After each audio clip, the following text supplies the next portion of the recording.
look at you and it's easy to see you are the someone I've been trying to meet. ও আমার cutie বিউটিরা, তোমরা সবাই কেমন আছো? আশা করছি ভালো আছো। আমিও ভীষণ ভালো আছি। দেখো আজকে একটুখানি অন্যরকম ভাবে তোমাদের সামনে প্রেজেন্ট করলাম কিউটি বিউটি বলে। তো যাই হোক, দেখো এখন সকাল হয়ে গেছে, মেয়ের স্কুলে যাওয়ার টাইম। তোর খাওয়া দাওয়া হয়ে গেছে, ওকে পরিষ্কার করে নিলাম, নিয়ে টিয়ে ঘরে চলে এলাম। ঘরে এসে এখনও চুল বাঁধা একটা যুদ্ধ, মানে আমি ওকে টেনে টেনে আনবো, টেনে টেনে চলে যাবে। একবার বলবে ও মা এটা ওপরে হচ্ছে, একবার বলবে মা নিচেতে হচ্ছে। তো এরকম করে জ্বালানোর পর যাই হোক ওকে নিয়ে বেরিয়ে যাচ্ছে, দেখতেই পাচ্ছ। দেখো ওকে দিয়েছি আমি একটা, ওদের জামা প্যান্টের একটা ছোটো তো একটা সেট দিয়ে দিতে হয়, ওটা দিয়েছি। তার সঙ্গে হচ্ছে টিফিন আর জল আর ওর দুখানা বই, সেই বইগুলো স্কুল থেকেই দেয়, আবার স্কুলেই ফেরত দিয়ে দিতে হয়। ওদের স্কুল থেকে ফেরার সময় বাড়ির পাশে এক কাকিমাদের গাছে প্রচণ্ড পরিমাণে জবা হয়েছে, তাই কাকিমাকে জিজ্ঞাসা করলাম দুটো জবা নেবো? কাকিমা বলে একদম একদম নাও নাও। সকাল থেকে একটা যুদ্ধ চললো, মানে কটা উঠেছি, 6টায় উঠেছি। 6টা থেকে মোটামুটি সব কাজ যা যা করার করেছি, করে মেয়েকে দিয়ে এসেছি। দিয়ে একটু শুলাম না, আমি এক্ষুনি উঠে যাবো। উঠে ঘরটা মোচাটা তো সব কমপ্লিট, বিছানাটাকে তুলবো, জামা কাপড়গুলো মিশিয়ে রেখে দেবো। একজন কাকিমা আছে মিশিয়ে খেতে দেবে। তারপরে আমি গিয়ে স্নানটা করবো, স্নানটা পুজো করবো, করে রান্নাঘরে ঢুকবো। ঢুকতে না ঢুকতেই এখন তো গরমের জন্য বাচ্চাদের তাড়াতাড়ি পাঠি মানে ছেড়ে দিচ্ছে, 11টার মধ্যে নিয়ে চলে আসবে। তো চলো বসে দিলাম।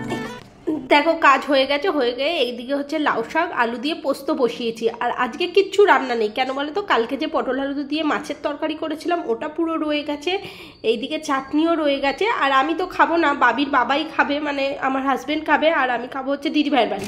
তো দেখো দিদিভাইয়ের বাড়িও চলে এসেছি। এখানে হয়েছে পটল চিংড়ি, ভাত আর আম ডাল তো ভীষণ ভালো লাগে এই গরমে। আর তার সঙ্গে হয়েছে মটন কষা, না একটু ঝোলও ছিল। যাই হোক এই খাওয়া দাওয়া হচ্ছে দিদিভাইয়ের জন্মদিন ছিল বলে ওই জন্যে, আর ও না টুকাইকে দিয়ে দিয়েছিল।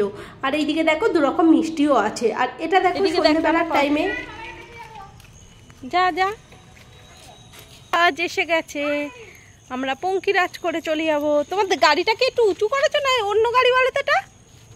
তো দিদিভাইয়ের বার্থডের জন্য ও আমাদের সবাইকে বাইরে একটু খেতে নিয়ে যাচ্ছে।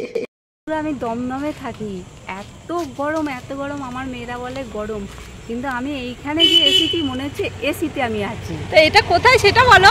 রাজারহাটে এসে মনে হচ্ছে যেন আমি এসিতে ঢুকেছি। এই তো তুমি লোক বাড়িয়ে দিচ্ছ, তো এখানে আবার সব লোক চলে আসবে। কিন্তু না অ্যাকচুয়ালি ব্যাপারটা হচ্ছে এখানে প্রচুর গাছপালার জন্যই এটা হচ্ছে। যাই হোক অন্ধকারে গাছপালাটা বোঝা যাচ্ছে না, তো ওই জন্যেই। তো চলো কোথায় আমরা ঘুরছি কি করছি সব দেখতে থাকো। হ্যাঁ মানু ঠিক আছে তো? খুব গরম করছে, ঠান্ডা চল আচ্ছা খাও। তো যাওয়ার সময় একটুখানি মলে দাঁড়ালাম, দাঁড়িয়ে দিদিভাইয়ের জন্য একটা গিফট নিলাম।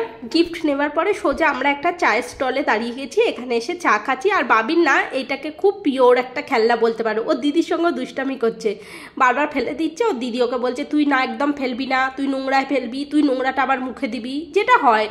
যাই হোক তারপরে ওখান থেকে আবার বেরিয়ে চলে গেলাম একটা অন্য জায়গায় খাবো বলে ঠিক করেছি। তো চলো ওই জায়গাটাও যাবো, ওই জায়গাটা কিন্তু খুব সুন্দর। আমরা যখনই যাই ওখানে আমরা শুধু দেখি ওই ক্যাফেটা, তো কখনো ঢোকা হয়নি, তো আজকে ঢুকবো বলে সবাই মিলে ঠিক করেছি। আর তোমরা দেখো গাছের ওই পারটা দেখতে পাচ্ছ একটা ভিড়, ওই ভিড়টা যেন শুধুমাত্র একটা দোকানকে ঘিরে, যতটা তোমাদের ভিড়টা দেখালাম শুধু একটা দোকানকে ঘিরে। ওটা হচ্ছে রাজারহাটে আছে মুন্সি, আর রাজারহাট আকাঙ্ক্ষাতে একটা মুন্সি চায়ের দোকান। আমি জানি না কেন ওখানেও চা খেয়েছি, কিন্তু ওখানে খুব ভিড় হয়, আমার এরকম মনে হয়নি যে বারবার যাব।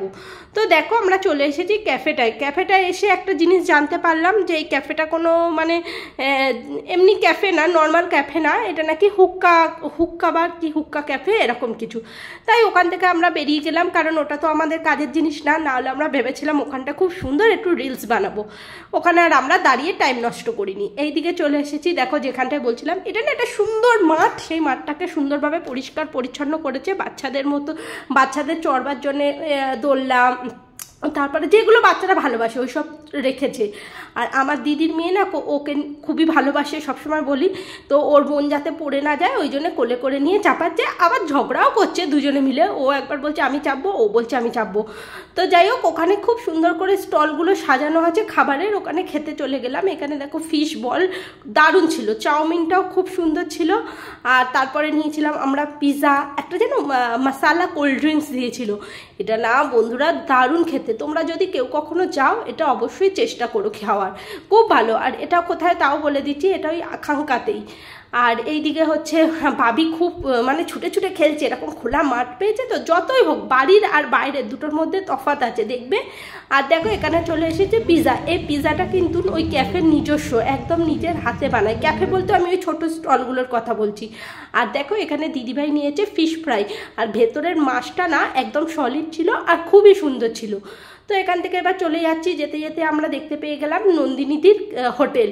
তো আমাদের ঢোকার কোনো ইচ্ছা নেই, তো দাঁড়িয়ে একটু বন্ধুরা তোমাদের সবাইকে দেখালাম, কারণ যেয়ে বলবো একটু সেলফি তুলবে, একটু ভিডিও করবো, তারপরে আবার তাড়া করবে কি করবে কি ফোন। আর মানুষ কাজের মধ্যে থাকে না, তাকে অযথা ডিস্টার্ব করা উচিত না। যাই হোক, তারপরে ওখান থেকে বেরিয়ে এবার বাড়ির পথে রওনা দিয়ে দিয়েছি। দেখো চারিপাশটা খুব ভালো লাগছে, রাস্তাঘাটগুলো। আর গরম কিন্তু তা হাওয়াটা এখানকার একটু ঠান্ডাই ছিল। তো টাটা, একটা লাইক, একটা কমেন্ট, একটা শেয়ার